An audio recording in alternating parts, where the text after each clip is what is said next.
Well, I didn't want to make him aware that's what I was talking to him about. You never know. I would ask him questions about this guy, Craig Petties.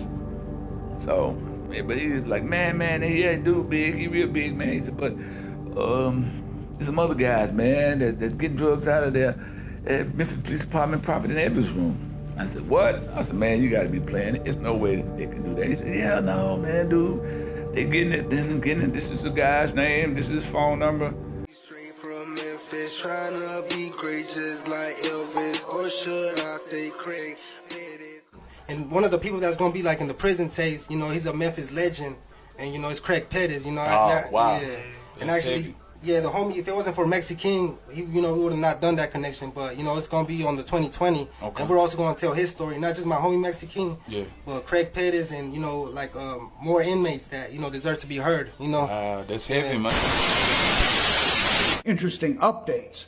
Craig Petties, who got 9 life terms, had a hard time in prison, which started before he was even sentenced, when he was in the Memphis Correctional Institute. I don't know what happened to these charges. At one point, he was charged with possessing weapons or firearms in the Correctional Institute. Kind of unclear what happened with that.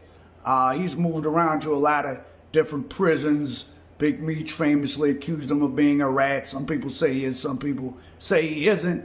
I mean, the guy has 9 life sentences. I don't know what he ratted on, but he may have done something during his time in the streets that somebody didn't like, because I've seen different prison channels where guys say they were with him. I think even that BG cellmate guy, and you can take this all with a grain of salt, he said that Petties keeps getting robbed by, I guess, other people from Memphis, including for like 100 Suboxone strips, which are worth like $400 each in prison.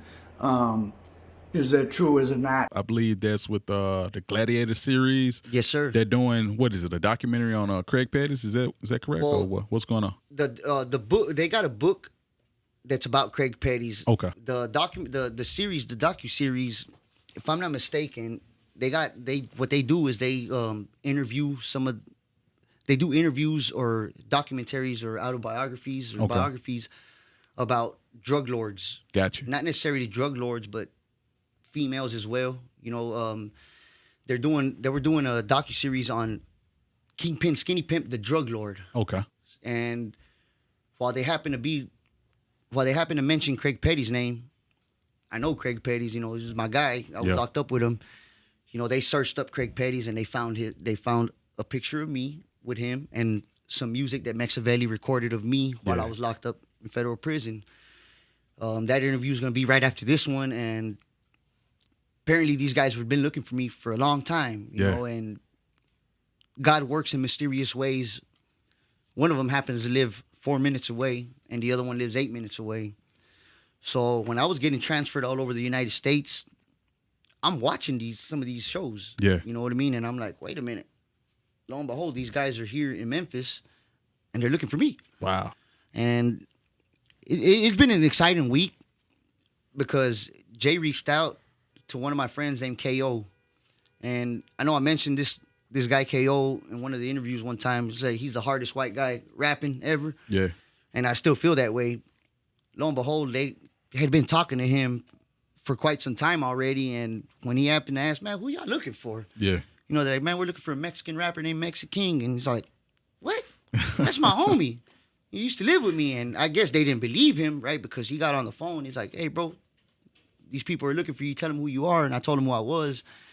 And the excitement in their voice was like, man, we found him. We found him, you know. So it's just a blessing right now, man. Hey, free Craig Petties, man. Yeah, free Craig Petties. My guy got 9 life sentences. You know, it's going to be a big story. It's going to be a big story.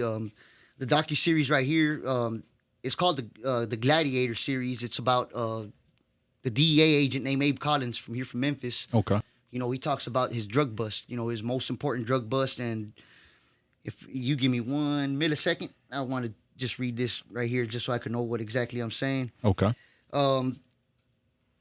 This right here, they got 40 plus stories besides the Craig Petties.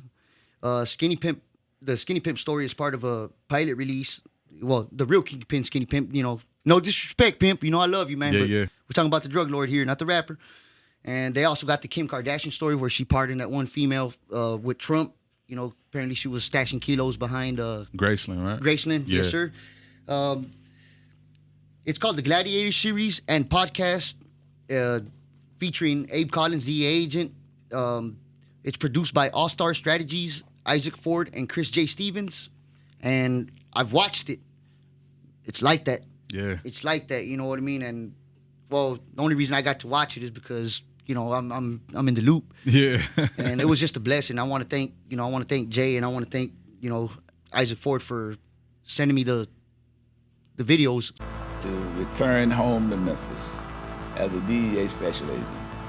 And from there, I hit the ground running.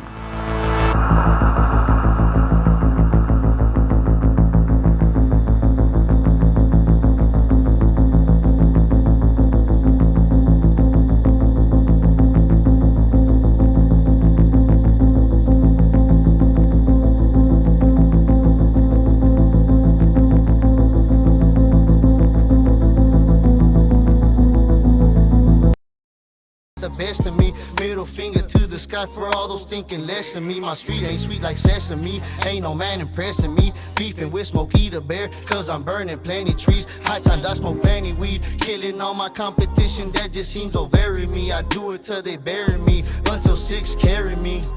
They're wishing they could bury me in a penitentiary or out the cemetery. G, they say misery loves company. Allegedly, supposedly, it's not what it's supposed to be. My eyes are turning watery, cause they give up money like it's the lottery, but not helping out communities.